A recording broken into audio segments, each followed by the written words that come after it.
Hola, en este video desarrollaremos la segunda parte del tema hidratos de carbono correspondiente al seminario de estructuras de la materia química biológica de la cátedra 1 de la Facultad de Medicina. Los disacáridos son moléculas formadas por la unión de dos monosacáridos a través de un enlace O-glicosídico que luego vamos a estudiar en profundidad. Ocurre por la reacción del oxidrilo del carbono anomérico de un monosacárido con otro oxidrilo cualquiera de otro monosacárido, y ambas sustancias quedarán unidas mediante este enlace con formación del disacárido y pérdida de una molécula de agua. Si el enlace ocurre entre dos carbonos anoméricos, el disacárido es no reductor. La reacción de formación de un disacárido es la reacción de producción de un acetal a partir de un hemiacetal. Si nos fijamos, esto es la misma diapositiva que la anterior, donde el oxidrilo anomérico o hemiacetálico es el que está marcado en amarillo. Esto reacciona con una molécula de oxidrilo que está unida a un residuo cualquiera de átomos de carbono para dar una molécula, ¿sí?, que ahora el hidrógeno está reemplazado por el residuo y se pierde una molécula de agua. Esta es la reacción de formación de un acetal. Lo mismo ocurre cuando la reacción es la de formación de un cetal, pero el grupo que reacciona es el grupo hemicetal, nuevamente con un alcohol, el grupo el oxidrilo hemicetálico con un alcohol, con un oxidrilo de otra molécula, para dar un cetal más agua. En esta diapositiva observamos el enlace O-glicosídico entre dos monosacáridos. El primer monosacárido es una glucosa que a través de su oxidrilo anomérico reacciona con el oxidrilo en carbono 4 de la siguiente glucosa para generar una unión O-glicosídica con pérdida de una molécula de agua. Observamos que la primera glucosa se encuentra en configuración alfa y que la unión O-glicosídica hace que esta glucosa quede fija en esa posición y que ya no pueda abrirse y cerrarse como habíamos visto que se abría y cerraba la glucosa normalmente, mientras que el segundo miembro de este par tiene el oxidrilo anomérico libre, con lo cual esa glucosa puede abrirse y cerrarse, y cuando sucede esto, que la segunda glucosa del par tiene el extremo anomérico libre, se denomina disacárido reductor, se denomina azúcar reductor.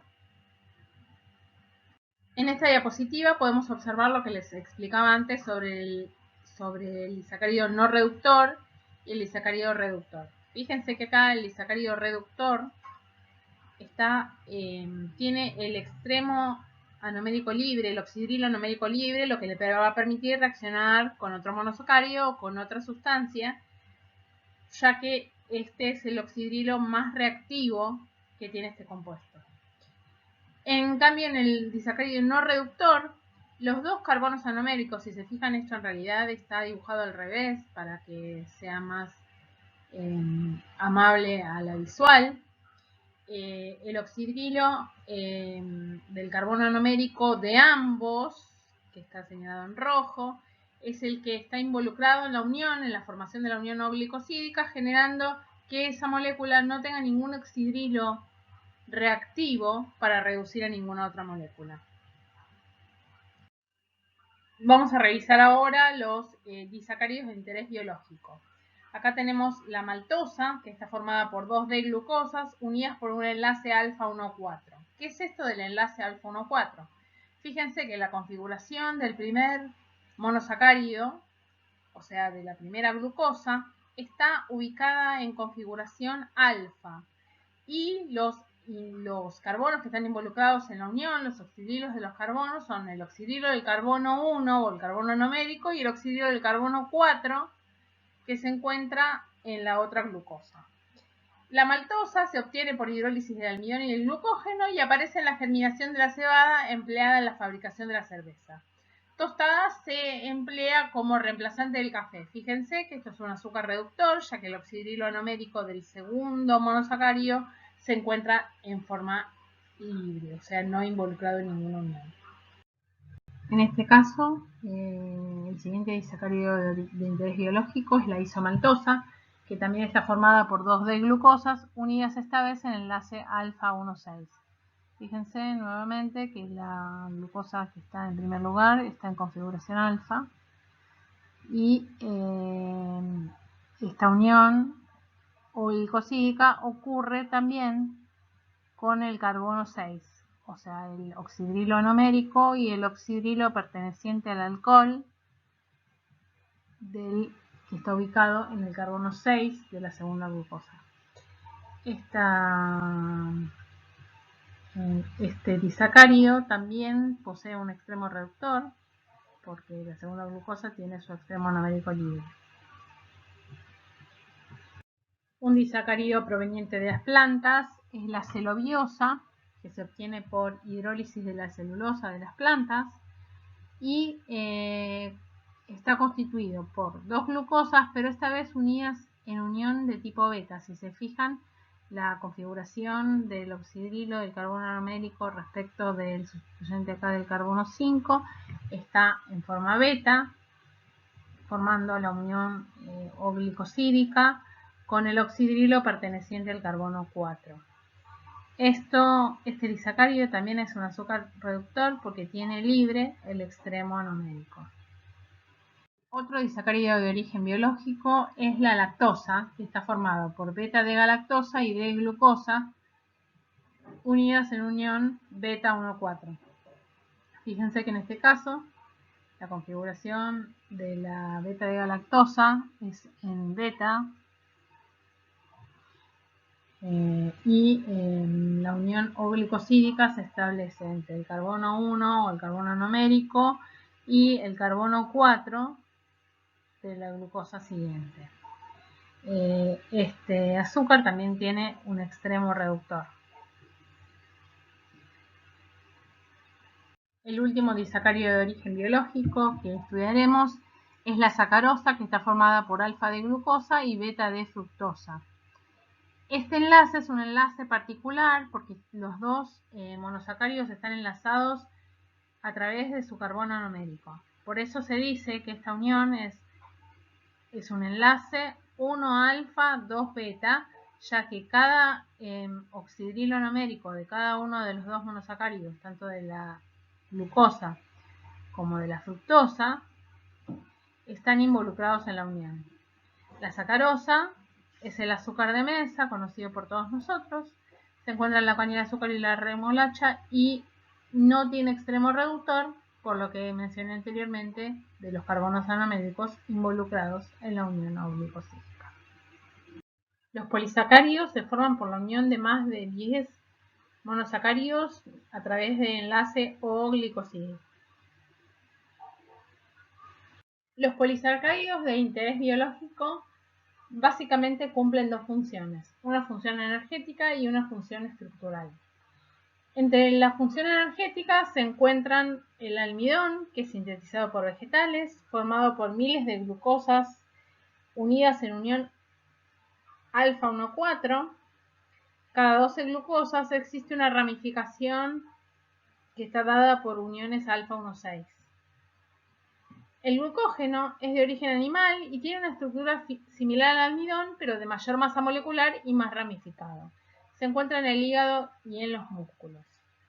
En cuanto a la función estructural, tenemos la celulosa presente en los vegetales, que está formada por un montón de glucosas unidas en unión beta 1,4 y forman las paredes vegetales de las paredes celulares de las células vegetales.